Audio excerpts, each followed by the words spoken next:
Assalamualaikum warahmatullahi wabarakatuh. Bismillahirrahmanirrahim. Bismillah, alhamdulillah, wassalatu wassalamu ala rasulillah Sayyidina Muhammad ibn Abdillah wa ala alihi wa ashabihi azwajihi wa dhurriyyatihi wa ahli baitihi wa man tabi'ahum bi ihsan ila yaumil qiyamah. Para alim, para ulama, para kiai yang hadir seluruhnya yang saya hormati, Bapak Kiai Bursidin, pengasuh pondok pesantren Mambaul Ulum, dan seluruh kiai yang hadir yang kita cintai, Ketua Jamiah Nahdlatul Ulama cabang Kota Waringin Lama Barat, Habib Mo, yang kita banggakan dan kita cintai, Ibu Bupati yang alhamdulillah sudah sempat pakai baju hijau, tapi karena panas dicopot lagi. Pak Sekda, jajaran Forkompimda yang saya hormati, Bapak Ketua DPRD yang saya hormati, Ibu Wakil Ketua DPRD, seluruh camat yang hadir yang saya hormati, dan pada penyelenggara acara abdesi, yang ikut demo itu enggak? Iya, berangkat desa. Kadon Rano Sangune.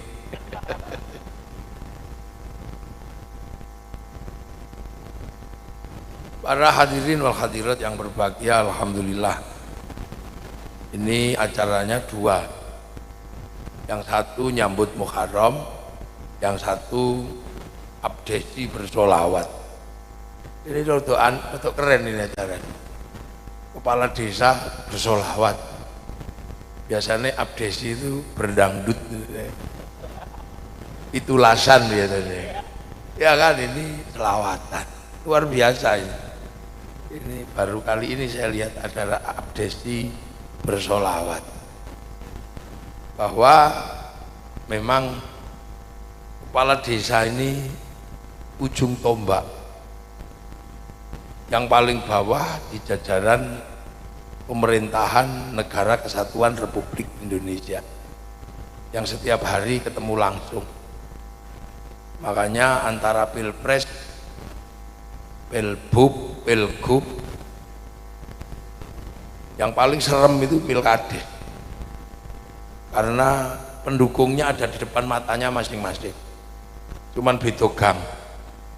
Makanya kalau ribut lebih serius, santet-santetan kadang gitu, karena tonggoan. Kadang satu keluarga dukungannya beda, bisa kelahi, maka butuh doa. Jadi para kepala desa ini butuh doa, moga-moga selamat dalam memimpin, karena bagaimanapun juga Indonesia ini negara yang memang diinginkan semua orang. Ini pembekalan buat kepala desa.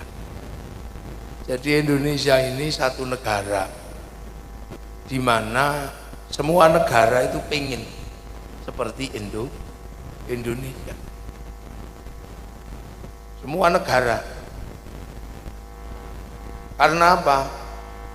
Tanpa meminta, kita ini bisa dikasih sama yang kuasa, lahir di Indonesia. Walaupun di antara jenis manusia mungkin kita ini yang paling kecil. Indonesia ini orangnya paling kecil-kecil, gak gitu hitam-hitam lagi, pesek-pesek. Lah ya kan? Coba kalau kemudian foto kita disandingkan sama Sarukan gitu, kalah ganteng, kalah gede. Sama orang Eropa kalah besar. Apalagi Afrika lebih tinggi lagi, kurus-kurus, tinggi-tinggi. Kulit kita disandingkan sama orang Cina, sana putih kita itu. Akan tetapi sebenarnya bentuk ini, jadi bentuk kita ini adalah menyesuaikan dengan tempat yang diberi oleh Allah Subhanahu wa Ta'ala. Kenapa orang Eropa itu tinggi besar, kulitnya putih, tinggi, gede dan gendut? Karena Allah menempatkan orang seperti itu di Eropa, negeri yang punya tantangan yang luar biasa setiap tahunnya. Apa tantangan orang Eropa? Tantangan musim dingin. Jadi Eropa itu dalam setiap tahun itu 4 bulan mengalami musim dingin. Sampean jangan bayangkan musim dingin itu enak kayak bediding gitu. Musim dingin itu bisa minus 70, yang mendekati kutub di daerah Yakut, itu ujung dari Siberia, sebelahnya Soviet, itu minus 70. Musim panasnya minus 40 derajat. Sampai bisa bayangkan hidup seperti itu tuh rasanya kayak apa. Mlebu kulkas dia mati kademen. Ini ada daerah minus 70, musim panasnya minus 40. Eropa kalau musim dingin bisa minus 20. Moskow, Uni Soviet itu kalau musim dingin minus 40. Dinginnya kulkas 40 kali lebih dingin daripada masih kalah dengan Uni Soviet. Nah kalau sudah musim dingin mataharinya hilang, yang ada itu salju turun. Makanya Allah bikin mereka ini besar, karena kalau musim dingin dibikin kecil kayak kita, kedinginan mati, katuan, mengkeret, selada diuap. Jadi sampean jangan membayangkan orang Eropa itu nyaman kalau kena musim dingin. Matahari nggak ada. Kulit perempuan terutama pigmennya hilang, kulitnya berubah bintik-bintik kayak kulit tekek gitu. Makanya orang Eropa itu kalau musim dingin itu lari ke negara yang punya matahari, lari ke Indonesia. Untuk apa? Untuk berjemur. Kalau orang Jawa bilangnya dede, jadi sambil kuman sambil dede, sambil makan maksudnya. Orang sini kalau makan kan kuman, kalau sega itu kuman sego, kuman sego. Makanya mereka itu kalau ke Indonesia itu di pantai-pantai itu berjemur. Makanya kadang yang laki cuma pakai celana kolor, yang perempuan cuma pakai BH sama simpak tok. Itu sesungguhnya bukan pornografi, itu dede. Wong Indonesia tuh sing ngeres melihat itu porno, bukan, itu memang mereka kesini berjemur, butuh biaya yang besar. Makanya jangan sampai nanti Kota Waringin ini Ibu Bupati bikin peraturan, turis masuk ke sini harus pakai jilbab, ya pindah dia. Wong kesini itu bukan untuk porno, untuk berjemur. Makanya orang Eropa itu kalau matahari terbit itu dijemput, duduk di balkon-balkon. Untuk apa? Menjemput matahari, karena mereka rindu matahari yang hilang. Makanya orang Indonesia jangan sok-sokan gaya kayak orang Eropa. Kemana? Lihat matahari terbit. Itu kan iseng banget sebenarnya. Orang kita itu jam 11 siang keluar rumah, buka jendela ketemu matahari. Bahkan kalau kerja matanya ditutup biar nggak kena matahari. Kok tiba-tiba ada orang, mari kita lihat matahari terbit. Kamu itu aneh-aneh aja. Itu udah nggak masuk. Makanya cara pandang kepala desa itu harus jelas. Kepala desa, ketua DPRD, ya bupati, camat, ini melihat dalam kacamata kehidupan universal manusia umum. Orang Eropa kalau musim dingin dia nggak punya ikan, karena hampir seluruh air itu menjadi es. Dia nggak dapat ikan kalau musim dingin. Makanya orang Eropa itu kalau musim panas mengawetkan ikan, namanya sarden, untuk dimakan di musim dingin. Lah orang Kota Waringin itu kurang kerjaan, ikut makan sarden. Padahal setiap hari cari ikan di sungai ada. Kalau nggak ada ikan, kodok juga ada. Ini sebenarnya cara pandang melihat kehidupan. Camat harus tahu ini. Lurah harus mengerti ini. Ketua NU nggak ngerti nggak apa-apa. Jadi ini cara pandang. Makanya kita mesti ngerti. Orang Eropa kalau musim dingin itu daun nggak ada semua, karena sebelum musim dingin ada musim gugur, rontok semua daun. Makanya negara Eropa itu bersih. Karena apa? Begitu musim semi, daun itu tumbuh bersama. Enggak kok susul rontok, enggak, sekali tumbuh bareng. Makanya kalau musim semi itu bersih di sana. Jadi kalau musim dingin daun itu enggak ada bikin sayur, enggak ketemu orang Eropa. Satu-satunya daun yang enggak rontok itu cuma daun cemara. Makanya teman-teman Nasrani kalau hari raya Natal bulan Desember itu tidak ada daun. Satu-satunya daun yang enggak rontok itu cuma daun cemara. Makanya yang dihias di pohon Natal itu daun cemara. Bukan karena saking hebatnya daun cemara ya, cuma daun itu aja yang enggak rontok di musim dingin. Makanya enggak usah emosi. Jangan tanam cemara di depan masjid kami, itu pohon Kristen. Semenjak kapan pohon punya agama? Ini cara melihat ini penting gitu loh, gitu, biar kita ini nggak koplak. Orang Eropa kalau musim dingin ini harus makan yang kuat.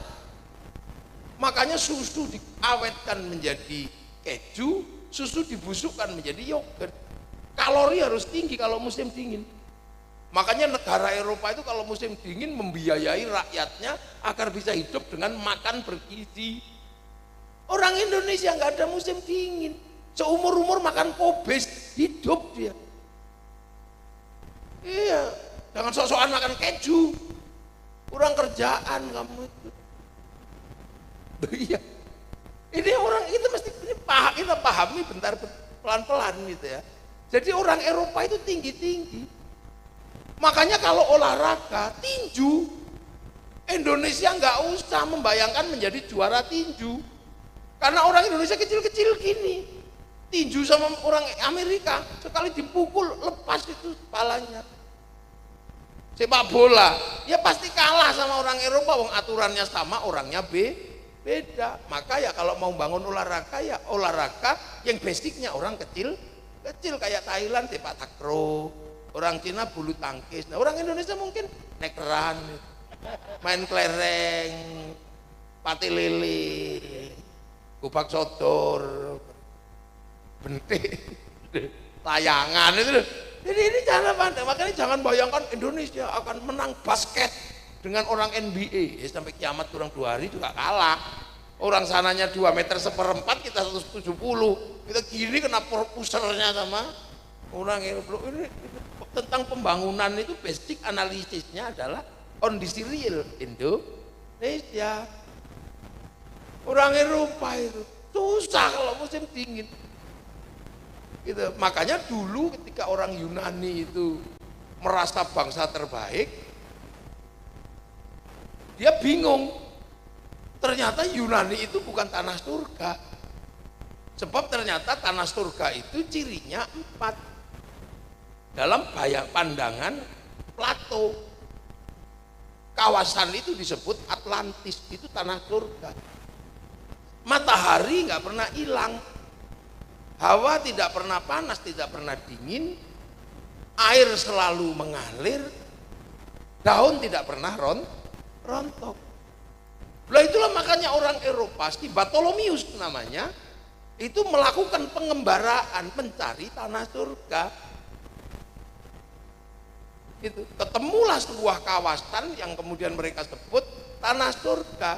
Mereka nyebut Jabadiu, kawasan yang namanya Argir. Nah, Jabadiu dan Argir ini menjadi catatan orang Yunani, si Bartolomius. bahwa surga itu ada tapi di belahan timur. Tapi si Bartolomius keburu mati.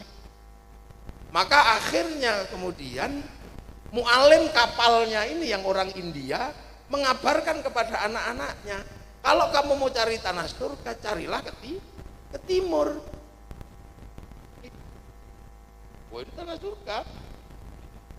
Iya. Oh, ada ampal datang, wawung, ke Bambung, ke Wawung, ke Bambung. Kalau Bambung Jawa itu kurang nggak pernah kerja, itu Bambung, Belandangan, ke Bambung. Nah itu makanya kemudian ketika India terjadi konflik antara ras Widya sama ras Arya, ras Widyanya geser menggunakan catatan si Bartolomius. Ketemu kawasan namanya Maldives yang kemudian dikenal dengan Maladewa, mendirikan kerajaan Salang Kanaya. Dan dari situ kemudian keturunannya bergeser ke Kalimantan, namanya Kudungga, mendirikan sebuah kerajaan yang dikenal dengan nama Kutai Kartanegara di ujung di Kalimantan Timur. Punya anak Mula Warman, punya anak Dewa Warman geser ke Jawa di ujung kulon, bikin kerajaan Salukanegara. Punya anak Tarumanegara, Purnawarman geser bikin kerajaan Tarumanegara. Punya anak Sinasanaha geser Galuh. Punya anak Sanjaya geser pedalaman Jawa Tengah. Ketemu tanah surga, air selalu mengalir, hawa nggak panas nggak dingin, matahari selalu ada, pohon tidak pernah rontok. Kawasan itu yang kemudian disebut Dangyang, kawasan tanah Tuhan, yang kemudian dikenal dengan Gunung Dieng di Wonosobo. Berdirilah kerajaan Mataram. Dari situ kemudian geser dua wangsa besar, yang satu geser ke Palembang dipimpin Balaputra Dewa, menguatkan kerajaan Sriwijaya beragama Buddha. Yang geser ke timur dipimpin Pusindok, menjadi cikal bakal kerajaan Doho Kadiri. Dari situ lahir Tumapel, lahir Singosari, kerajaan terbesar di Asia waktu itu yang berani melawan Mongolia, dipimpin oleh Kertanegara. Dan Mongolia menaklukkan Eropa, menaklukkan Cina, menaklukkan Arab. Begitu perang dengan bangsa Nusantara, Mongolia kalah dengan bangsa Nusantara. Sekali-sekalinya Mongolia dikalahkan oleh Nusantara, kerajaan Singasari. Loh, jangan dikira kita ini bangsa kecil, tukang kelahi kita dulu itu. Makanya kadang sekarang secara nggak sadar main bulu tangkis saja kelahi antar RT. Ya main bola kelahi. Jadi dengerin, biar ingat ini, biar sampean tahu bongsomu ini, biar sampean itu pede punya bangsa Nusantara ini. Kok ayam gede dikit ayam Bangkok, iya kan? Jambu gede dikit jambu Bangkok. Yang asli sini tinggal gula Jawa, riam durian. Loh, dari situ lahir Majapahit, satu negara multi etnik, multi agama yang mengajarkan Bhinneka Tunggal Ika, yang sekarang menjadi simbol negara Garuda Pancasila, yang menjadi negara kesatuan Republik Indonesia yang kita nikmati, yang satu kabupatennya bernama Kutawaringin Barat, salah satu kecamatannya namanya Kecamatan Kutawaringin Lama, desanya namanya Riam Durian, lurahnya namanya Muhammad Yusuf yang ngantuan tadi itu. Loh, jadi jangan dikira terus kita ini nggak punya asal usul, nggak punya nenek moyang. Bangsa ini punya, dan cikal bakal kerajaan-kerajaan besar itu dari Kalimantan. Makanya kalau kemudian pengen mengembalikan kejayaan Nusantara, Bapak Jokowi mindah ibu kota ke Kalimantan Timur untuk mengembalikan pusat kekuasaan yang dulu berkuasa di Nusantara. Lu jangan dikira itu guyon, itu mbok pikir, oh tempat jin buang anak, itu ngawur wong-wong itu. Jadi Indonesia ini berangkat dari sebuah sejarah yang besar, bukan sejarah kecil. Makanya kita berbahagia. Walaupun kecil-kecil ini kita menempati tempat yang terindah di dunia. Kenapa Arab itu orangnya gede-gede, ganteng-ganteng? Ya karena di sana itu nggak ada air. Kalau orang nggak ada air dibikin jelek, nggak mandi, itu tambah jelek. Makanya di sana dibikin ganteng, biar kalaupun nggak mandi tetap ganteng. Makanya orang Arab itu ganteng dan cantik, kok nggak mandi-mandi. Makanya di sana kalau kita ke Mekah, ke Madinah yang banyak jual parfum. Jadi semprot itu aja, kok nggak mandi. Oh iya. Oh itu penting kamu pahami. Makanya orangnya ya galak-galak, wong nggak pernah jarang mandi, nggak pernah dingin, dikit-dikit emosi. Oh, gitu. Karena apa? Panas. Orang kalau di daerah panas gitu ya emosian. Kan gitu. Cina, kenapa kemudian orangnya tembem-tembem gitu, sipit-sipit gitu coba? Karena Cina itu juga nggak enak hidupnya. Kalau musim dingin, saljunya turun, mataharinya keluar.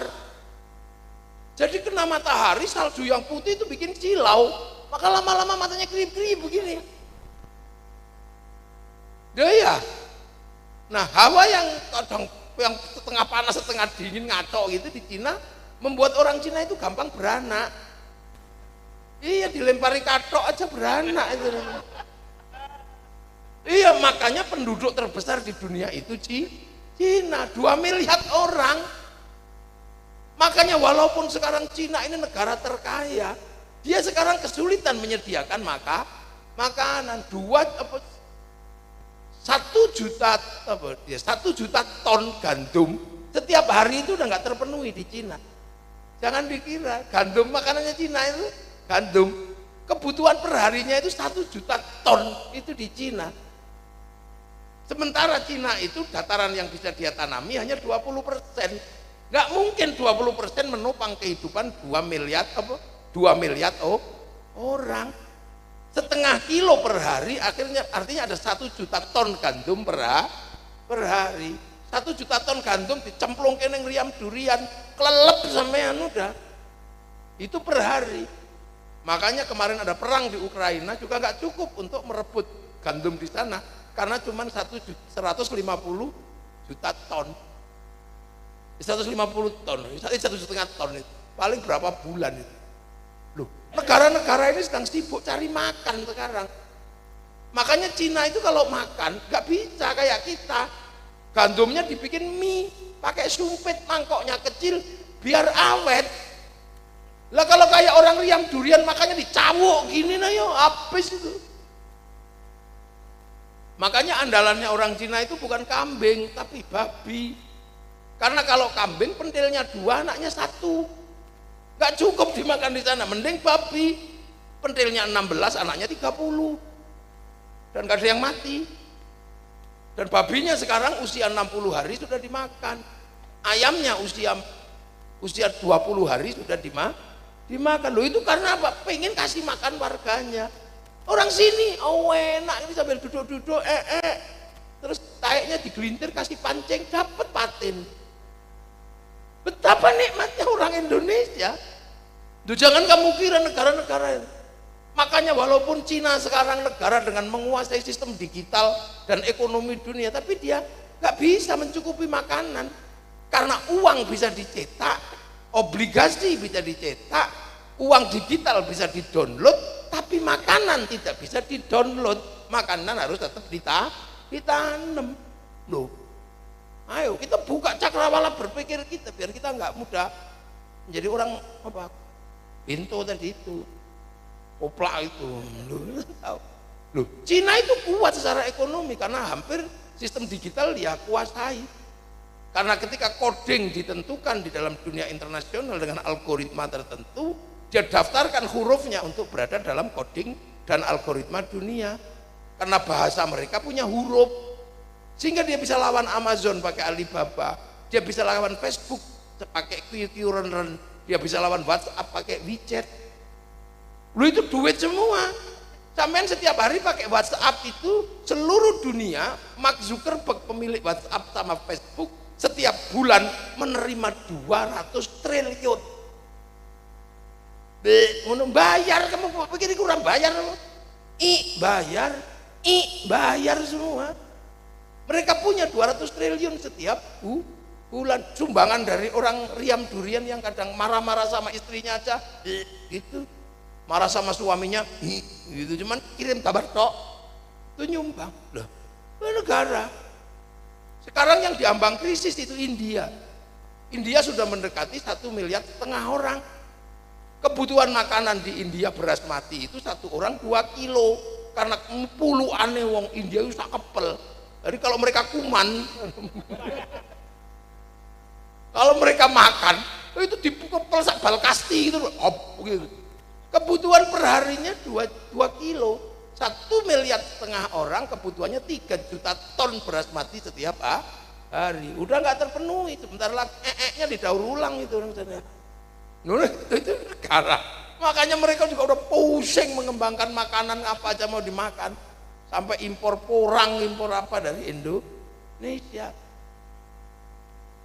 Afrika kenapa orangnya hitam coba? Ya karena orang Afrika harus hitam, Allah yang ngatur. Karena singa ditaruh di Afrika. Sehingga orang hitam itu kalau dikejar singa, tengkurap udah nggak kelihatan. Mana kalau dibikin putih mau lari kemana coba? Iya kalau putih kayak Bu Bupati itu lari kemana coba kalau dikejar singa? Kalau hitam kayak kita sih lumayan, kayak Rokim itu. Wireng kayak Rokim itu, wanter itu. Dan orang Afrika kalau mau nanam makanan bermasalah. Nanam jagung, habis orang Afrika kalau nanam jagung, dimakan betet. Betetnya itu gedenya sak mentok gitu. Namanya makhau. Yang kadang di Indonesia dijual dengan harga 200 juta. Makhau itu betet kalau di sana. Nanam ubi, habis dimakan celeng. Wong celengnya jumlahnya masih triliunan. Nanam padi, habis dimakan emprit. Sampai empritnya dijual ke Indonesia harga 30 juta, namanya black strut.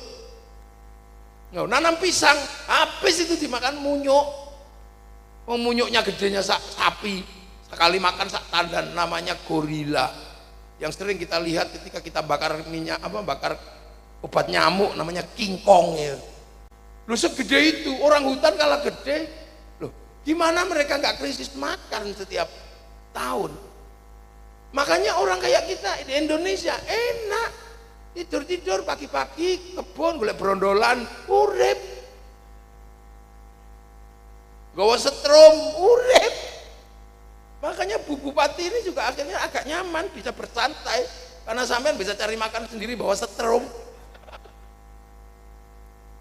Tidak ada budget besar, loh itu enaknya Indonesia.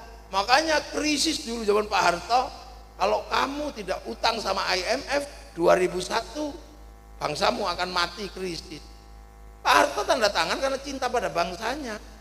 Tapi sekarang sih krisis belum selesai, kita nggak hidup nggak mati-mati. Ini bangsanya yang kuat karena nggak mati-mati atau alat ukurnya yang salah. Loh kan ini ketua-ketua partai harus paham itu. Nah, untuk mengantisipasi krisis pangan dunia inilah makanya Pak Prabowo mencanangkan MBG. Cuman karena belum biasa akhirnya ada korupsinya, tangkaplah ketua MBG. Karena nggak biasa ngurus pangan. Iya, pangan kan diurus itu biasanya kan dari makanan baru jadi uang.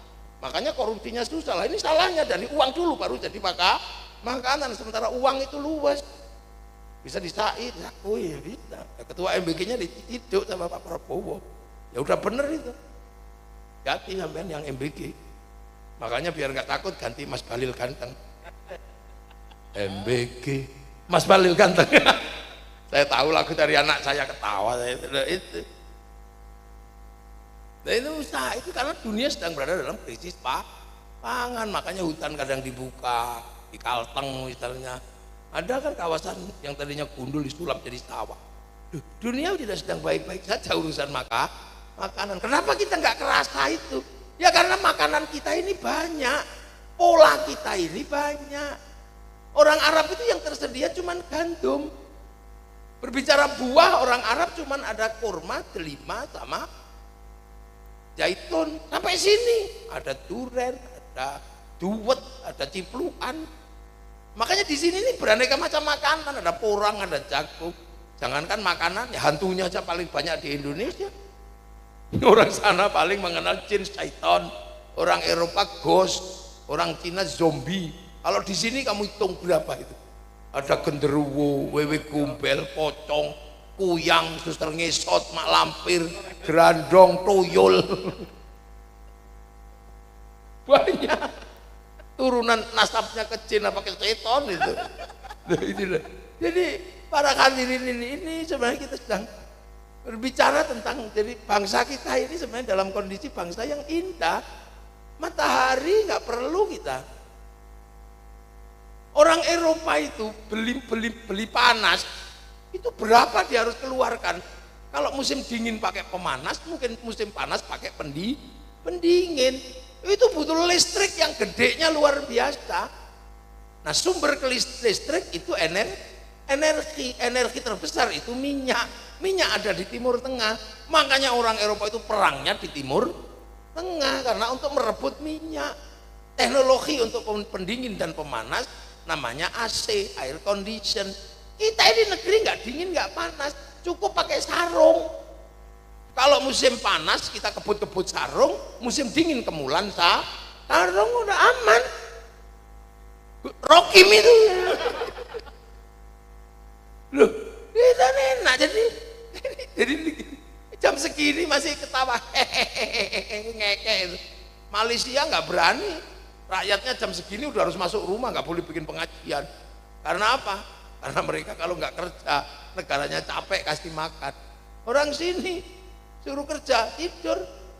Kenapa? Karena ada brondolan sawit, bawa setrum ke sungai, dapat ikan patin. Tadi tak makan kecil-kecil enak. Iya, apalagi yang kemudian pakai cerok. Betapa kita jam segini kita masih ketawa-ketawa. Orang Eropa jam segini udah mikir besok makan apa. Duh. Jadi kita ini kebetulan oleh Allah dikasih tempat walaupun kecil-kecil, gak ada masalah. Kita ditempatkan di belahan buminya yang paling baik, namanya Indonesia. Berbahagialah jadi orang Indonesia. Maka jangan suka mengumpat jadi orang Indonesia. Kayak netizen aja, dikit-dikit komplain, dikit-dikit komplain. Nah, negeri yang seperti ini lahirlah budaya dan lahirlah agama-agama besar yang kemudian menata kehidupan. Ada agama Hindu, ada agama Buddha, ada agama di dalam hutan-hutan Dayak ini namanya Keharingan. Di Jawa ada Kejawen, ada Kasundan. Itu semua bagian dari beradaptasi dengan alam. Dan itu dinamika yang kemudian dikenal akhirnya disempurnakan dalam kesepakatan bersama. Hiduplah berbeda suku, beda bangsa, beda agama, tapi harus bersatu dalam Bhinneka Tunggal Ika.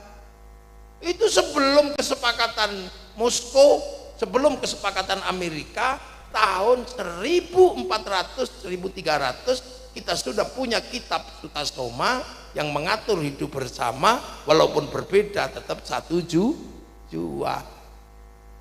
Nah, itu. Jadi bangsa ini mau diajak ngomong apa aja bisa. Berbicara kekuasaan kita sudah punya pengalaman negara. Makanya kalau sekarang mayoritas Muslim di Indonesia, orang Islam pun juga harus paham bagaimana dulu Islam ketemu dengan budaya Nusantara.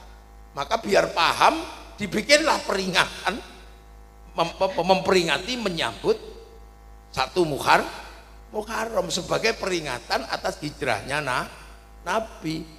Nah kalau hijrahnya Nabi sih dari Mekah ke Madinah, semua orang juga tahu. Akan tetapi bagaimana dari Madinah bisa sampai ke Kalimantan Tengah, ke Kota Waringin Barat. Itu kira-kira tahun berapa? Wong Nabi itu 571 baru lahir, 610 menjadi Nabi. Di sana masih jahiliyah. Ada orang mabuk, kelahi, anak perempuan dibunuh, Tuhannya aneh-aneh, ada patung, ada apa. Itu tahun segitu, masih barbar, masih suku-suku yang tidak bisa diatur, menangnya sendiri, gak bisa disatukan.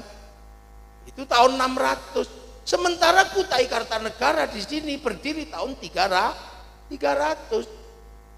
Jadi 300 tahun sebelum Nabi lahir, bangsa ini sudah punya negara. Itu.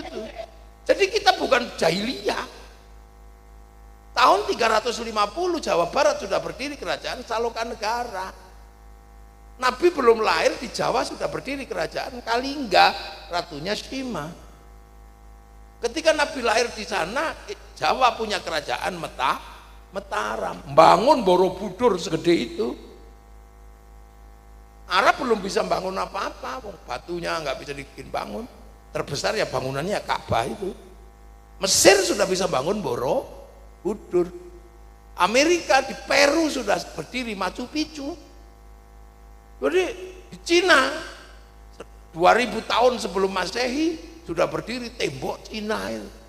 Jadi dunia ketika Nabi itu jadi Nabi, dunia ini sudah berkembang pesat. Jadi jangan dikira semua bangsa ketika Nabi lahir itu sama-sama jahiliyah. Enggak, yang jahiliyah ya orang Arab itu aja. Makanya dikasih Nabi. Sini sudah beradab. Sudah bangun bangsa, bangun negara. Jadi kalau ada yang mengatakan kalau kakek kami tidak datang ke negeri kalian, kalian penyembah pohon, itu mulutnya jalur ditapuk aja orang kayak gitu. Merendahkan bangsa Indonesia. Jadi kita mesti tahu yang gitu. Nah kalau bangsa itu masih nol di seluruh dunia itu zaman Nabi Adam. Nabi Adam itu mungkin di sini belum ada manusianya. Wong itu zaman bahula sana, dunia baru 2 orang. Makanya urusan karena dunia baru 2 orang, urusannya ya urusan percintaan. Obil Habil urusan nggak mau dinikahkan, dunia baru 2. Belum ada masalah MBG, belum ada.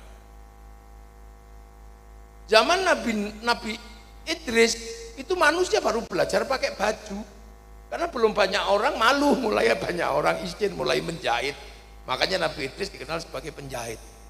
Zaman Nabi Noah itu orang kena banjir mati karena kapal baru 1. Makanya manusia belajar menjadi lebih pinter biar kalau ada banjir lagi nggak mati, maka lahirlah industri kapal.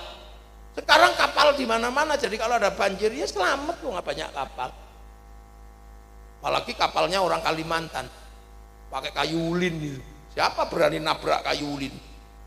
Mongolia dulu kapalnya, kapal Genghis Khan itu, perang laut. Mereka kapalnya terbuat dari kayu pinus. Gagah ketika belum bertabrakan. Begitu ditabrak kapal Nusantara yang dodokannya itu kayu ulin, ya rampung, prak gitu aja. Selesai, maka berapapun kekuatan kapalnya habis. Nah itu makanya mereka tahu kayu paling keras diimpor sama orang Eropa. Sekarang orang Kalimantan nggak punya ulin, yang ada cuman ulun. Ini tahu mereka. Ya, makanya orang Eropa itu orang Jepang gitu misalnya. Kalau kita lihat tukangnya rapi sekali kalau nyambung kayu. Lah kayunya kayu pinus, dicokot cuil. Coba ulin itu, cokot rayapnya untuk protol. Rayapnya jadi metik tanpa gigi. Keras itu kita punya kayu-kayu paling keras gitu. Mana ada gitu loh. Jadi bangsa-bangsa ini punya kekuatan-kekuatan, semua bisa bangun. Arabnya masih jahiliyah. Zaman Nabi Ibrahim orang kena nyamuk, digigit nyamuk mati. Lama-lama manusianya pinter, gara-gara digigit nyamuk mati. Sekarang bikin baygon, autan. Nabi Sulaiman ngangkat yang berat-berat itu pakai jin. Maka dulu kita suka pakai jin kalau ngangkat berat. Cuman jin yang disuruh ngangkat berat itu kan ribet, pakai wedus kendit, ayam cemani, cerewel. Manusia akhirnya bikin kren sama bulldozer, kasih minum solar, beres. Zaman Nabi Sulaiman jatuh cinta pakai jin. Yang mengatur kisah cinta Balkis sama Sulaiman itu Ifrit awalnya, pakai jin. Makanya orang Kalimantan dulu kalau jatuh cinta pakai jin, cari menyan ke bawah pohon besar itu. Yang Jawa itu nama tak haji kujaran goyang tak goyang. Tapi jin cinta itu kan ribet, pakai kembang kantil, pakai kembang kenongo. Daripada pusing ngurus jin cinta, mending beli Pajero. Langsung I love you. Cinta tumbuh bersama Pajero Spot. Apalagi kalau punyanya Bu Bupati itu. Wah itu langsung cintanya sampai ke ubun-ubun itu. Bawa Land Cruiser soalnya. Loh, manusia berubah. Makanya jangan heran. Coba kita hitungin. Manusia berubah. Bahkan Tuhan kalau nggak serius tinggal sama manusia. Jadi di dunia ini Gusti Allah yang expired, wis akeh. Banyak sekali Tuhan yang sudah nggak diakui sama manusia. Tuhan Zeus itu di Yunani itu dulu agama Yunani itu punya Tuhan namanya Zeus. Zeus punya istri namanya Hera, punya anak Hercules. Itu menjadi agama terbesar bahkan menaklukkan dunia zaman Alexander Agung. Tuhannya itu, Tuhan itu sekarang udah nggak berguna, nggak ada lagi penyembah Zeus kecuali Zeus model baru untuk ngeslot itu. Ya, loh, baru ya kan? Iya kan? Coba anak-anak sekarang kan Tuhannya Zeus untuk ngeslot itu. Makanya banyak sekali anak Kalimantan ke rumah minta didoakan biar sembuh dari slot. Ra, Tuhannya orang Mesir yang kalau mati punya piramid segede itu. Tuhan itu sudah expired. Ya kan?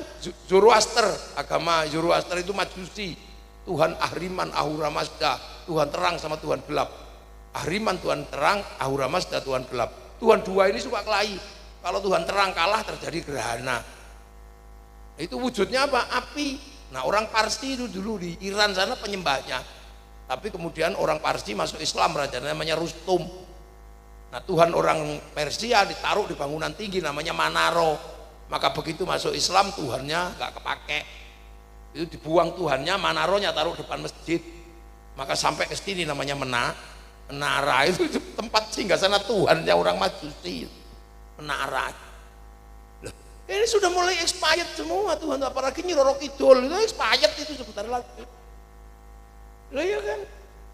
Malaikat aja ada yang sekarang mulai agak punya kerjaan. Malaikat yang nungguin bayi keluar itu ditungguin hari Jumat, hari Selasa udah nggak ada bayinya, udah disesar. Makanya anak sekarang itu kalau ditungani angel Pak Ketua, karena randi weton anone angkatan. Coba kita ya sederhana aja kita mikirnya, di dunia ini cepet lah. Ilmu sakti mulai nggak kepake. Saya dulu kalau bulan Suro Muharram itu banyak yang datang minta ilmu yang tempiling mati gitu. Banyak tuh saya besok praktek pakai batu buak pecah. Ini udah 2 tahun nggak ada yang minta gitu. Apa saya udah nggak sakti kata saya kan. Tak tanya kok kalian nggak ada yang minta lagi banser. Biasanya banser butuh yang begitu. Wandak ya ilmu begitu bikin kere katanya. Lo kok bikin kere? Nah sekarang nempiling orang itu 60 juta katanya. Mate lah, ini dunia berubah, jangan dikira. Oh kapan gitu? Kalau sampean nggak cerdas melihat di dunia ini kacau. Iya, 30 tahun lah usia kita ini kan, usia ini 50-an ya, Pak Ketua ya. 56, 50 ya, usia kita lah. Dalam waktu 50 tahun yang hilang udah berapa? Dulu kita paling senang dengerin radio Brahma Kumbara kan. Mantili bilang, awas kakang gitu. Saur sepuh. Sekarang tahu-tahu radionya hilang. Mana ada radio loh? Belum 30 tahun radio udah hilang. Televisi hilang. Mana sekarang orang nonton TV kecuali orang yang nggak punya TV. Maksudnya belum pernah punya TV terus TV hilang. Dulu kita ini kalau pengen lihat Afrika, kita ini mesti nunggu flora dan fauna. Ditunggu seharian keluarnya Harmoko, Murdiono gitu. Gitu. Capek sekali kita loh. Ini belum 30 tahun tahu-tahu TV itu hilang. Gak ada. Kemana TV? Karena lihat sekarang kalau mau lihat sesuatu tinggal bawa HP aja. Tinggal ngetik semuanya ada di sini. Kucing Afrika keluar. Kalau mau iseng bokong India keluar di sini nih. Ini dunia loh. Iya kan ini pelaku-pelakunya di belakang saya semua. Rocky ini dunianya berubah, coba cepet semua loh. Saya ini zamannya Pak Ketua ini, zamannya Habibmu ini kan kalau kangen, kalau rindu itu kita ke pasar terus cari kertas warnanya pink, mereknya Harvest, baunya mawar, jangan sampai keliru bau melati, itu bau genderuwo. Terus mulai nulis, untukmu yayangku yang sedang merantau di Pangkalan Bun. Entah kenapa malam hari ini aku begitu merindukanmu. Di bayang-bayang gelap aku seperti melihat bayang-bayangmu. Tapi semakin aku merindukanmu, kenapa yang hadir malah wajah bapakmu? Iya kan? Loh. Oh, di antara kerinduanku terdengar sayup-sayup lagu Isabella. Itu kan lagu tentang putus kekasihku. Aku nggak mau. Tapi ini harus kulakukan demi masa depan kau, aku dan anak-anak kita nanti. Wah, sega. Kepergianku masih tersisa bau tubuhmu di ujung hidungku. Karena sebelum kau pergi, kau sempat kan sentuh ujung hidungku. Tahu nggak kamu, aku seminggu nggak mandi. Ujung hidungku tak indiplas, nggak wudhu. Aku takut baumu hilang dari itu. Aku tahu malam hari ini kau pun merindukanku. Karena kata rembulan kau dan aku sedang duduk di bawah sinarnya yang tamak. Dariku yang mencintaimu, Muhammad Ahmad Yusuf.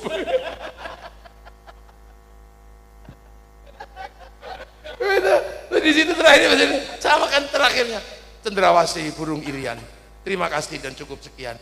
4 kali 4 16. Sempat tidak sempat Arab dibalas. Terus cari perangko dijilat template nong ini. Tahu-tahu hilang sekarang, mana ada surat cinta. Kerinduan cuman menggunakan gitu, tak dipoto terus dikirim kalimatnya cuman mah. Ini dunia baru. Jadi ini dunia 30 tahun aja udah seperti ini perubahannya. Coba kita bayangin. Suami sekarang mau bohong sama istri aja udah nggak bisa. Lagi di mana ya? Lagi di masjid. Ngapain? Pengajian. Video call dong. Oh ya. Kok di warung? Ini Rokim. Mana bisa bohong sekarang? Makanya hati-hati di dunia baru. Jadi dalam 30 tahun, noh, bangsa ini dulu ini sudah kuat. Makanya kita alhamdulillah begitu satu ketika bangsa ini ketemu dengan agama Islam. Ini satu berkah yang luar biasa. Jadi kedatangan Islam ke sini itu berkah. Karena apa? Islam itu bisa memahami bangsa yang demikian rumit seperti ini, bisa dipahami. Bisa dipahami. Jadi bisa mengerti. Karena Islam punya pengalaman hidup dengan suku yang berbeda, agama yang berbeda, bangsa yang berbeda di zaman Rasul. Kapan? Ketika Rasul pindah ke Madinah. Waktu di Mekah monoton, ketemu dengan keluarganya yang ngeyel-ngeyel, Abu Jahal, Abu Lahab itu. Tapi begitu pindah hijrah ke Madinah, ini ketemu suku yang berbeda, ketemu agama Yahudi, ketemu agama Nasrani, ketemu Khazraj, Aus yang di sana, Banu Qunaiqah, Banu Nadir, Banu Quraidah. Ini ketemu di kenapa? Karena Madinah itu ujung dari jalur sutra, jalur perdagangan internasional. Salah satu ujungnya itu ada di Madinah. Ketemu orang Yahudi, kaum muslimin ditipu setiap hari sama orang Yahudi. Sampai lapor sama Rasul, ya Rasul, waduh di Madinah ini ya Rasul kita belum pernah ketemu. Orangnya bagus kalau ngomong. Tapi sampai kita lupa bahwa yang dijual itu palsu semua. Ditipu kita katanya. Nah lah, kalau yang suka nipu di pasar itu cirinya pasti ini orangnya itu tua, tapi rambutnya hitam, giginya masih utuh, gak punya jenggot. Iya ya Rasul, orangnya begitu. Nah itu orang Yahudi. Loh kok begitu ya Rasul? Iya, orang Yahudi itu paling suka nyemir rambut, memperbaiki gigi sama nyukur jenggot. Karena orang Yahudi itu umatnya Nabi Musa. Nah Nabi Musa dulu waktu mau dicabut nyawanya sama malaikat Israel ditempeling sama Nabi Musa. Malaikat Israel lapor kepada ya Allah, itu siapa mau tak cabut nyawanya kok aku ditempiling katanya. Wah itu Musa, kamu jangan main-main sama orang itu. Aku aja pernah dikomplain kata Allah. Makanya besok kalau ketemu Musa yang sopan. Akhirnya Nabi Musa datang Israel datang ke Musa. Ya Musa, assalamualaikum. Salam, apa? Mau tak tempeling lagi? Oh enggak Musa. Waktunya nyawamu dicabut, nyawamu itu expired sudah. Loh tapi jangan coba cabut, ngomong dong yang bener. Loh, tapi kita kan udah ngomong ya Musta. Ngomong apa? Enggak, kamu udah dikasih ciri. Rambutmu udah putih, gigimu sudah rontok, jenggotmu udah semrawut. Oh gitu ya, ya udah cabutlah.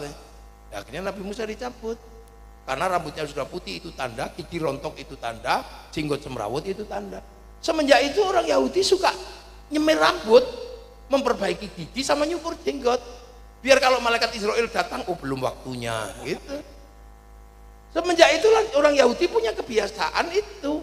Sampai di zaman Rasul, orang Yahudi punya kebiasaan itu. Maka biar nggak sama orang Yahudi, Rasul memerintahkan, kamu jangan nyemir rambut hitam, kamu jangan memperbaiki gigi, kamu jangan nyukur jenggot. Nah itulah penyebabnya, makanya lihyah itu urusan jenggot untuk menyelisihi orang Yahudi.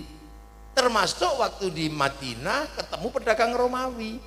Komoditas orang Romawi yang paling bagus itu jubah.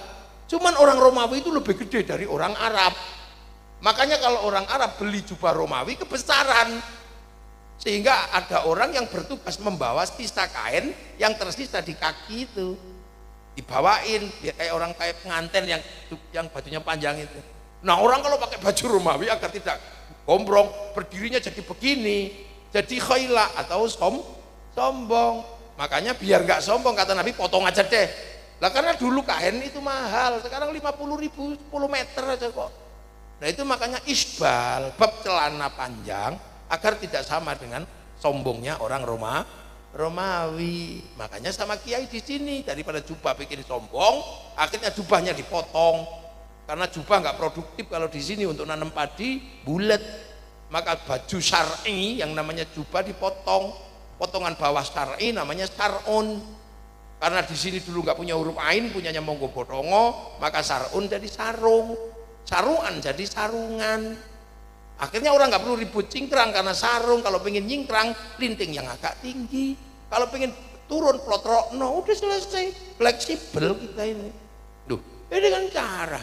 Nah, ketika Rasul ketemu dengan makhluk yang berbeda-beda seperti itu, dunia baru, Rasul mengajar yang Islam ya diajari ngaji, yang Yahudi ya biar aja dengan Yahudinya, yang Nasrani biar dengan Nasraninya. Kalau berbeda agama ketemu, lakum dinukum waliyadin, ya udah agamamu agamamu, agamaku, sudahlah. Yang penting kita ketemu di pasar katanya kan gitu. Iya, kalau aku butuh uang nggak punya uang ya Nabi menggadaikan bajunya pada orang Yahudi, nggak perlu kemudian yang menggadaikan pergi ke sinagognya orang Yahudi ya kamu berbeda. Nah kalau kelakuanmu berbeda ya sudah, lana amaluna walakum a'malukum. Tapi orang yang berbeda-beda ini kalau ketemu gimana? Ya sudah, hiduplah bersama. Walaupun kamu berbeda suku, beda bangsa, beda agama, hiduplah saling bertanggung jawab. Konsep itu dikenakan dengan konsep kullukum ra'in wa kullukum mas'ulun an ra'iyati. Kalian semua silahkan hidup berbeda-beda, beda suku, beda bangsa, agama, tapi hiduplah saling bertanggung jawab. Konsep hidup berbeda tapi saling tanggung jawab namanya konsep ra'iyah. Ra'iyah itulah yang akhirnya dipakai oleh Rasulullah di Madinah. Konsep itu dipakai di Indonesia menjadi rakyat. Karena apa?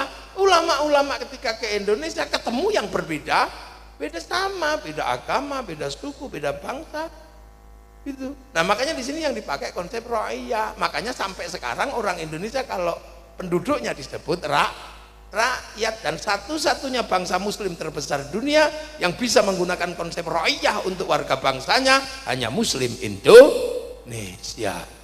Nah, itu kan karena kadang nggak ngerti. Jadi kita ini bukan people. Makanya kalau ada kita di people, bukan. Kita ini ra'iyah. People itu vox populi, vox dei, suara mayoritas, suara Tuhan. Begitu dia mayoritas, diktator mayoritas. Kita bukan komunis. Kalau komunis itu proletar.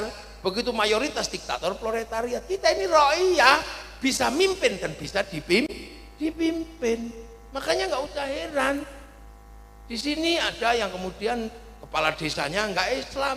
Ada yang kepala desanya Islam, ada yang bupatinya nggak Islam, ada yang bupatinya Islam. Semuanya bisa saling bertanggung jawab, saling mengayomi, hidup dalam aturan bersama walaupun berbeda suku, beda bangsa, beda agama. Nah itu berlaku di sini. Makanya ra'iyah ini kumpul. Nah ini menandai apa? Menandai bahwa konsep ini kenapa bisa sampai sini? Karena ada hijrah. Hijrah Nabi ke Madinah, dari Madinah ada hijrahnya Sayyidina Ali ke Basrah. Basrah itu sekitar Baghdad, Iran itu. Yang di situ kemudian lahirlah peristiwa besar saling karena politik. Cucu Nabi yang namanya Sayyidina Husain terbunuh di bulan Asyura. Makanya kemudian bulan Asyura itu bulan terbunuhnya cucu Rasul. Orang sini menyebut Asyura, diambil belakangnya tok, namanya Suro. Makanya selain Asyura Muharram, orang sini menyebut bulan Suro.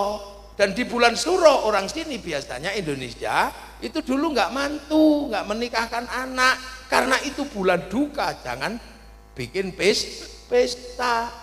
Tapi waktu di Jawa Belanda pengen merusak citra orang Jawa yang tidak bikin pesta di bulan Suro, dibikin cerita bahwa bulan Suro Nyi Roro Kidul mantu dalam sebuah serat Darmo Gandul Gatholoco itu carane londo. Jadi itu bentuk penghargaan. Makanya di bulan Suro karena cucu Rasul terbunuh ada yang santunan anak yatim. Termasuk orang Jawa bulan Suro itu biasanya keliling beteng gitu di Jogja, nggak ngomong bisu. Ini bulan duka ojo kokean cangkem ngono tok asline. Cara kita menghormati dan mengenang bahwa ada peristiwa di bulan Asyura. Dan dari situlah kemudian cucu-cucu Rasul ada yang bergerak ke Indonesia di zaman para wali. Dari sana kemudian ada yang bergerak ke sini termasuk Kiai Gede itu yang makamnya di Kota Waringin lama. Tadi saya diskusi sama Pak Camat gitu kan, ini turunan siapa? Loh, karena orang sini mengikuti konsep ro'iyah, konsep rakyat, maka yang namanya turunan siapa sudah tidak menjadi penting. Karena ro'iyah itu sudah menerima siapapun dirimu, yang penting tanggung jawab. Kamu mau turunan siapa, nggak tanggung jawab, tempiling. Mau rokim, mau siapa, kaplok.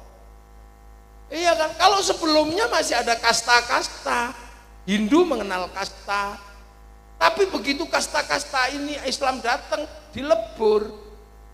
Makanya di Indonesia dulu ada raja hamba sahaya. Hamba sahaya itu nggak punya hak apa-apa, di setiap keputusan nggak boleh menentukan apa-apa. Tapi begitu semuanya dilebur ikut ro'iyah menjadi rakyat, yang hamba sahaya setara dengan yang lain menjadi saya. Makanya kalau pidato saya gitu, ya itu hamba sahaya dulunya. Yang kawulo, yang tadinya nggak punya hak apa-apa, kulo, itu bisa pidato kulo. Yang orang Sunda yang tadinya abdi itu nggak ada hak apa-apa, dia nggak punya hak konstitusi. Begitu ikut ro'iyah menjadi abdi mah, aing mah. Makanya di Jawa Barat ada Bapak Aing itu kan DM. Nah orang-orang yang mengaku kami turunan dewa, kami keturunan para dewa, tidak punya hak lagi untuk menyatakan yang terbaik adalah turunan para dewa. Turunkan pangkatnya, yang tadinya menyebut dirinya pukulun, turunkan menjadi ulun di Banjarmasin. Begitu semuanya sudah setara, lah ngapain orang-orang menyebut kami turunan ini? Nggak ada bedanya, semuanya sama. Yang anaknya petani ketika pinter jadi kiai nggak ada yang nanya kamu turunan siapa, nggak ada. Yang tadi anaknya buruh tiba-tiba pinter punya duit jadi DPR, nggak ada yang nanya. Iya kan?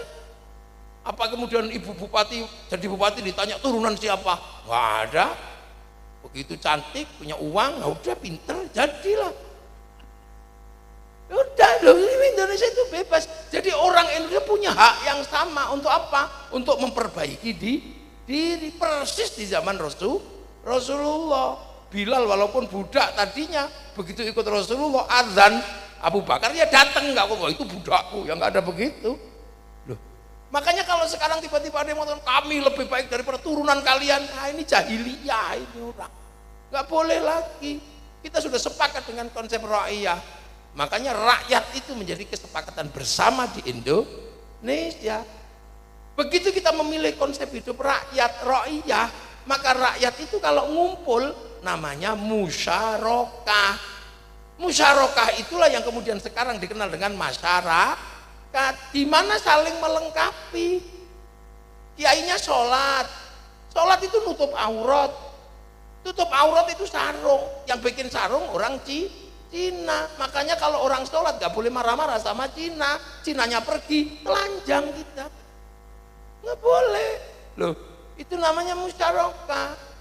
Cina nggak datang malam hari ini, tapi kalau kiai mau minum degan, sedotannya dia datang. Duh, itu dunia. Itu konsep hidup bersama. Ya kan? Perusahaan-perusahaan multinasional yang nerima sawit, mungkin juga bukan tetangga kita, tapi kalau kita nggak menerima mereka, sawit kita nggak ada yang beli. Loh, itu konsep musyarakah. Kita haji aja dibantu sama orang Yahudi. Kalau nggak ada Yahudi yang bikin pesawat, kita renang itu dari sungai itu. Nah itu namanya musyarakah.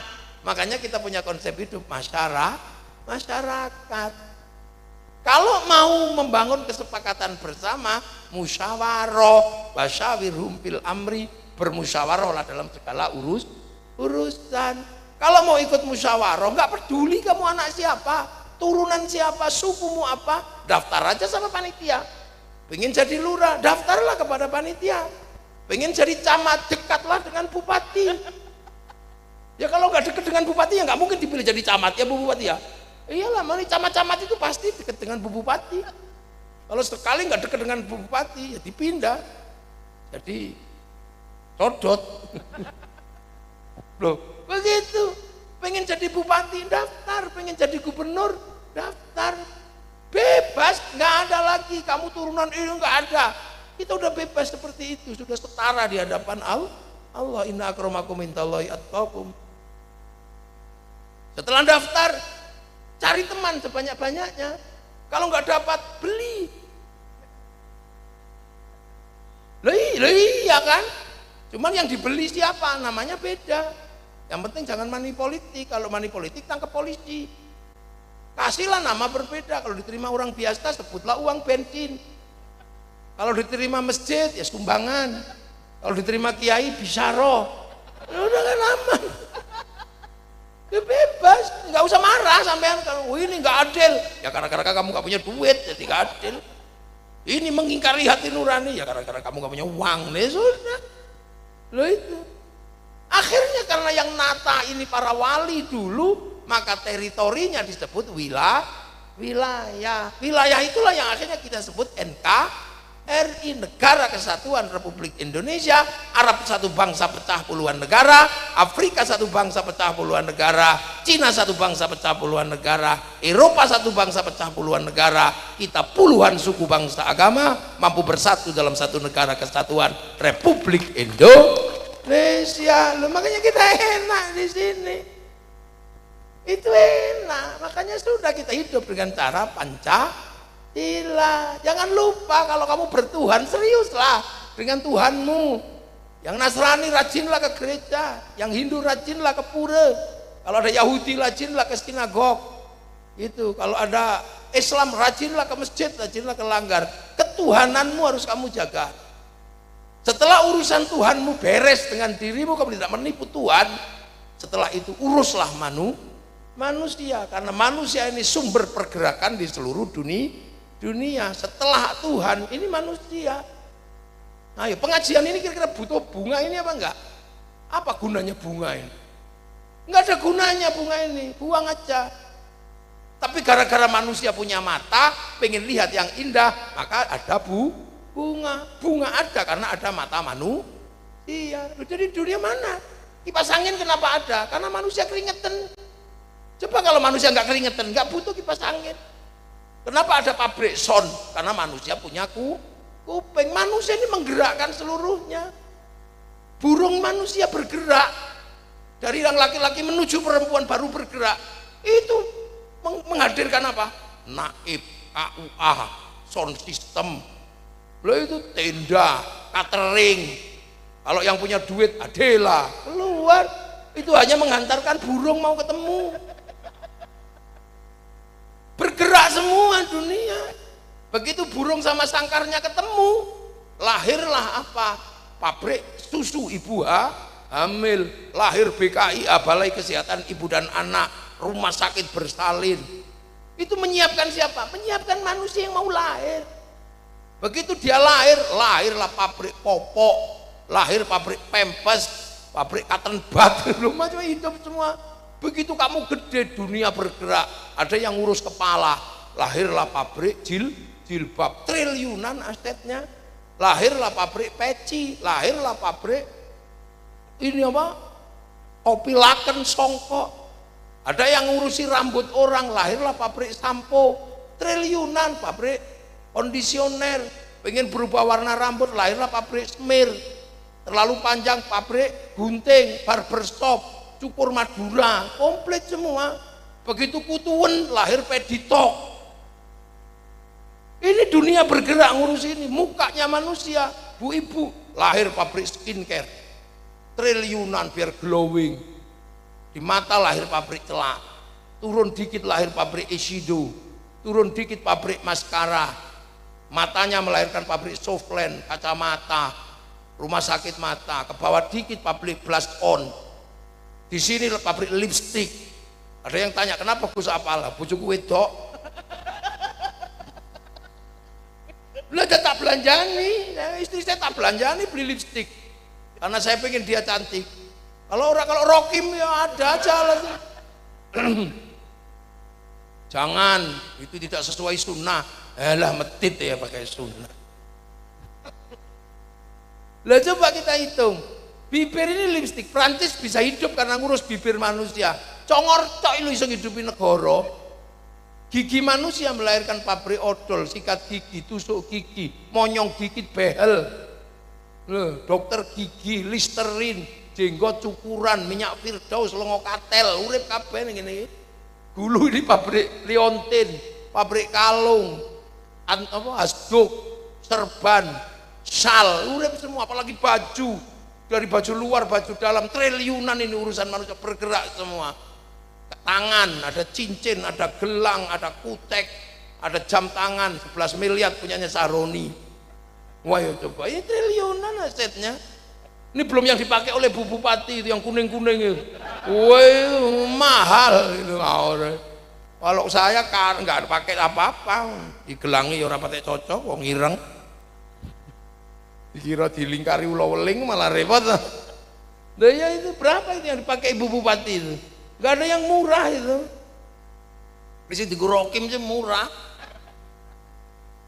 Tuh coba, itu baru di sini, belum bawa poster. Duit semua bawa udel ini.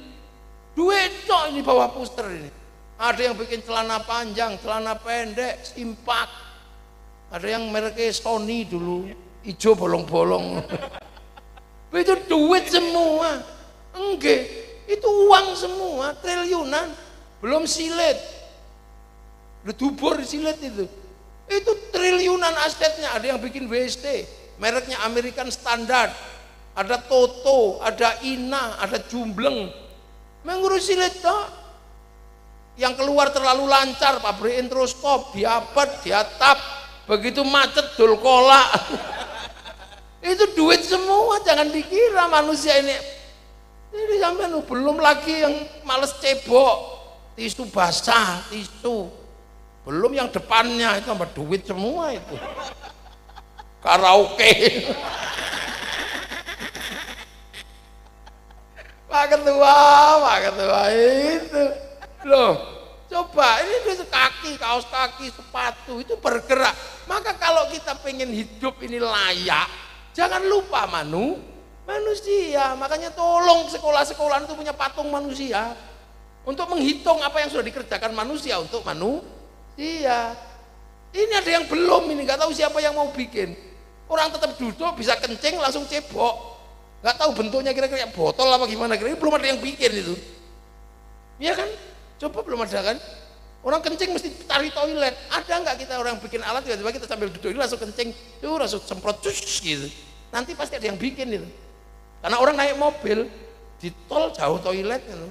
Untuk laki-laki, tapi kalau untuk perempuan nggak tahu ada apa enggak itu. Loh, itu produk.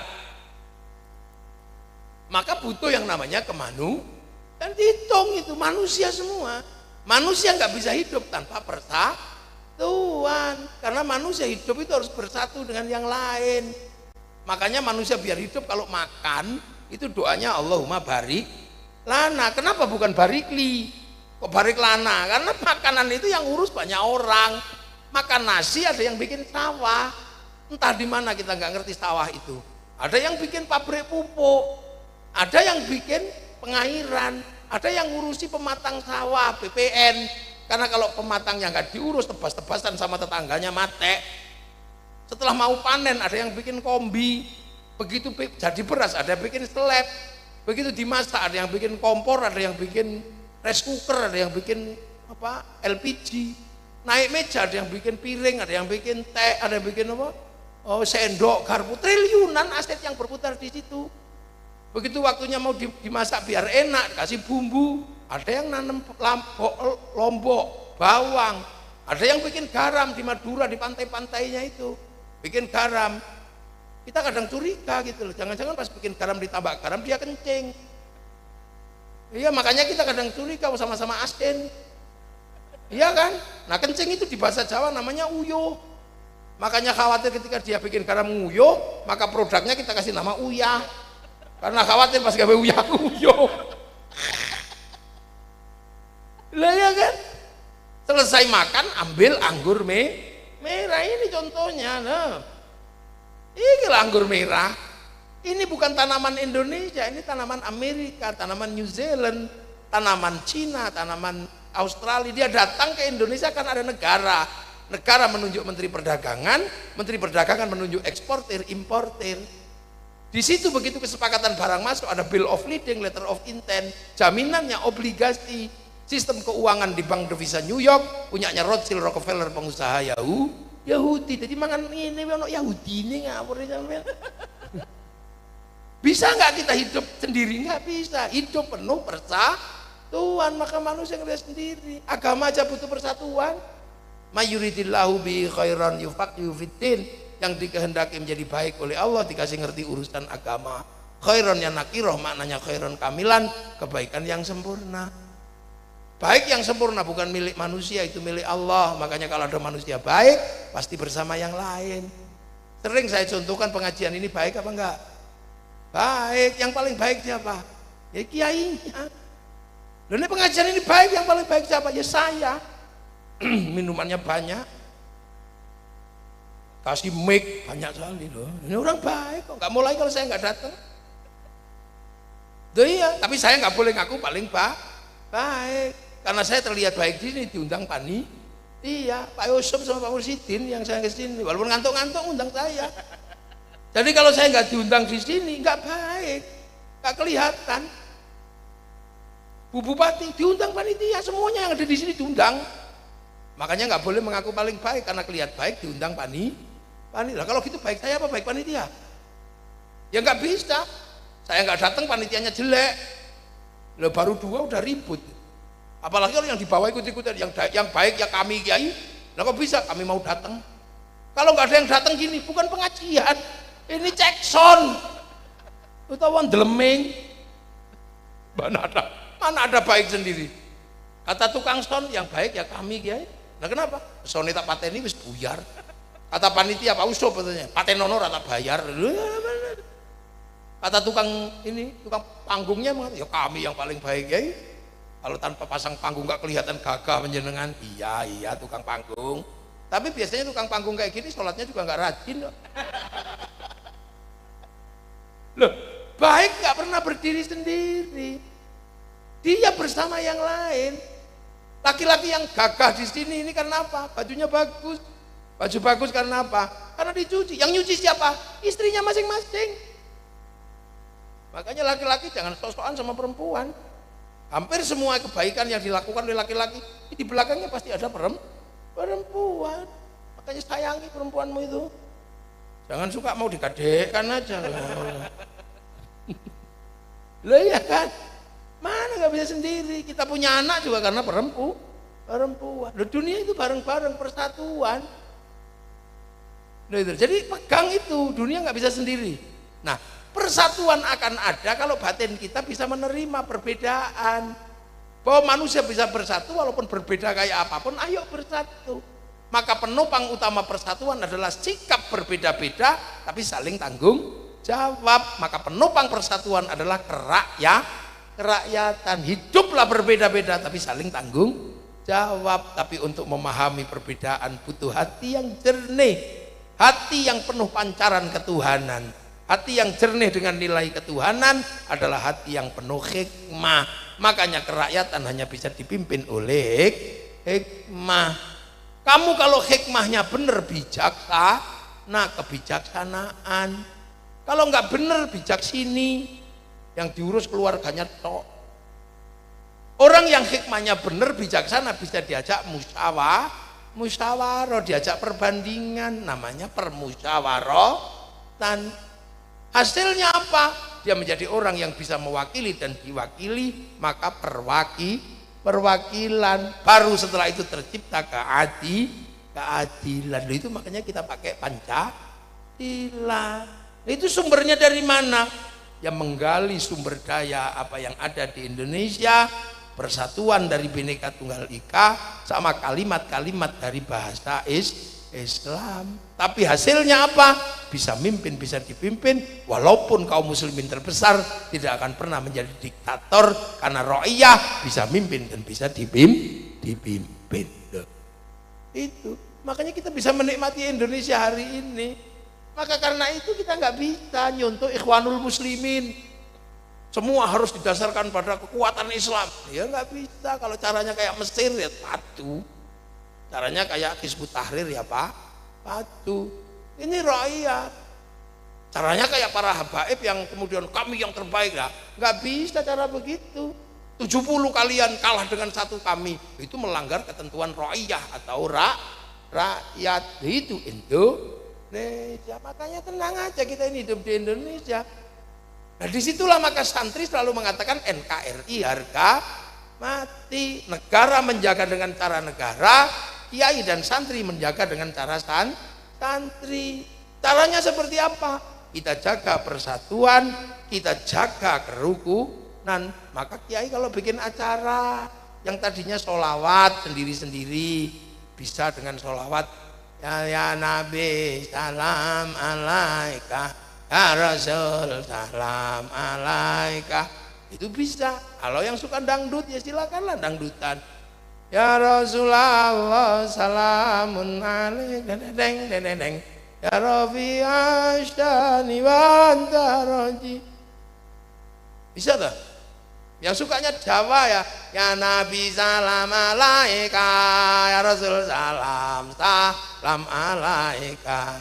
Anglia numpak perahu layar. Yang lagi putus cinta, ya Nabi salam alaika, ya Rasul salam alaika, ya Habib salam alaika, salawatullah alaika. Ya narep cerita harus apa? Yang suka India ya Rasulullah salamun alaik, ya Rafi asyani wan daraji tumhiho mata tumhiho. India itu. Yang suka Sunda ya apa itu? Ya Rasulullah salam salamun alaik, es lilin majaja kalau pamuda lo gitu. Orang Banjarmasin kalau sholawatan ya Rasulullah salamun alaik ya Rafi'ah jani wa daraji fataya jay rotalalame ya uhailal jo diwal karomi kota baru gunungnya Bamega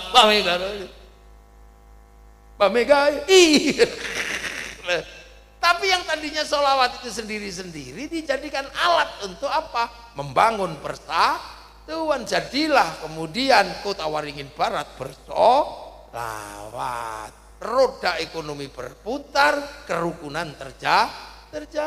Jual bakso, jual apa komplit ini. Tukang son ya laku sonnya, kiainya juga laku. Biayanya juga besar. Kenapa? Roda ekonominya berputar. Loh, acara malam hari ini kalau 100 juta itu habis, kurang, belum sangguni kiai ini itu. Loh kan gitu. Oh bener sing diundang kiai internasional ini kan dia apa? Nah nek rokem ngono sih ora disangoni. Kim, anakmu Kim. Ya Allah, loh. Kita gerak semua, cinta Nabi, maulid Nabi. Satu desa berapa dalam bulan maulid yang dikeluarkan untuk menjaga kerukunan? Coba hitung, ada orang mati kita mesti rukun 3 hari, 40 hari, 100 hari, ziarah makam-makam wali, kita rukun di situ. Bis pariwisata laku, elep laku, di makam para wali orang bisa hidup, jual nasi, jual katok, jual tasbih, sampai copet bisa hidup di makam para wali. Rukun terjaga, ya lengkap. Makanya kalau kemudian MBG makan bergizi gratis ini dilakukan secara bersama-sama oleh negara, Kiai sudah mendahului MBG terus, gitu. Nah ini kenapa? Ya semua kasih makan. Makanya ada lagu apa kayak? Ibu Muslimat. Bapakku NU, ibu Muslimat, kakakku Ansor, Bayu Fatayat, pancen etna, melu NU, pancen nikmat. Dari kira cocok aku. Ngalor ngidul boleh berkat kira cocok kula. Lah sing ngalor ngidul, sing ngetan ngulon gak oleh. Iki ratil iki lagu iki. Ngalor ngidul, ngetan ngulon oleh. Ngono masuk ngalor ngidul tok. Sing ngetan ngulon lah gak oleh lah. Jadi saya tambahi sama sing selawatan ngalor ngidul ngetan ngulon oleh. Bapakku NU, ibu Muslimat, kakakku Ansor, Bayu Fatayat, melu NU, pancen nikmat, ngalor ngidul ngetan ngulon oleh berkat. Lho kudu ngono, gak adil mosok ngalor ngidul tok sing ngetan ngulon. Iya. Apa sing ngarang to kuwi? Apa siji sing ngarang lagu niku? Oh Surabaya. Rokim. Oh Rokim. Pantes deh ngalor ngidul tok. Wong ngetan ngulon gak ono cadangane. Lho nggih, itu dia dirukun. Sampai kerukunan ini dijaga kayak begini. Coba kalau yang kayak begini tanggung negara, bangkrut negarane. Polsek nanggung entek anggarane. Camat nanggung mate bedina ngene. Kalau lu makanya pesantren-pesantren karena menanggung kerukunan bersama seperti ini, duitnya habis. Kiai bedina pos sholawatan, bedina ngaji entek. Bangun WC kadang-kadang nggak bisa. Tapi kerukunan yang dibangun Kiai benar-benar teruji. Makanya ketika Covid kemarin itu orang sing wani ngelarang wong kerumunan, sing wani ya namanya Kiai. Gak usah gak usah arweh ya. Siap Kiai, gak usah Jumatan. Oke, sing wani ngono mek Kiai tok. Polisi ngelarang ngono ya diamuk karo tanggane. Pemene Kiai kon pidato Covid ya tak senenge. Saudara-saudara, ini zaman berubah, zaman digital. Dosa manusia terbesar ada pada mulut dan tangan. Mulut bisa ngomong apa saja, tangan bisa ngetik apa saja. Disitulah azab turun. Mulut harus pakai masker, tangan pakai hand sanitizer. Betul? Betul. Padahal Kiai ini ngarang. Nah, terjaga ini rukun. Makanya itu loh Bu Bupati. Kenapa pesantren-pesantren yang basicnya santri terutama itu pesantrennya jelek-jelek? Karena duitnya sudah habis untuk yang begini-begini. Yang lain utuh mulutan, enggak orang mati digelundung notok. Sudah mereka nggak punya peringatan, duitnya utuh. Makanya kelompok-kelompok itu nggak usah dibantu pemerintah hidup. Lah kalau Kiai nggak dibantu pemerintah, duitnya habis untuk yang begini-begini. Tepuk sing banter game. Nah itu pasti. Kadang kan bupati itu ngelihat, oh itu bagus itu bangunannya, mentereng. Lalu duitnya habis untuk itu dia. Lah kalau NU santri, ya Allah, ente duitnya ono duit wedhus, potong kol. Pedusnya lahir lagi, kol lagi. Ayam lagi bar netes, potong. Habis duitnya Kiai itu untuk yang merawat bangsa ini, yang mestinya menjadi tanggung jawab negara, di take over sama Kiai agar kerukunan dan roda ekonomi tetap berjalan. Kondisi itu menjadi bagian dari tanggung jawab pemerintah. Jangan lupakan pesantren. Ojo itu cabul lah, sing cabul ya dihukum ae wong cabul. Enggak peduli ku Kiai, enggak peduli polisi, enggak peduli ASN, nek cabul itu hukum semua orang harus dihabisi. Enggak boleh ora usah. Oh ini dukun ora usah. Kiai ono sing cabul pancen ya ngono. Umpama jadi Kiai itu bahasa Arab. Kiai itu kan bahasa Jawa. Ada kebo yo Kiai Slamet, ada tombak ya kiai pleret.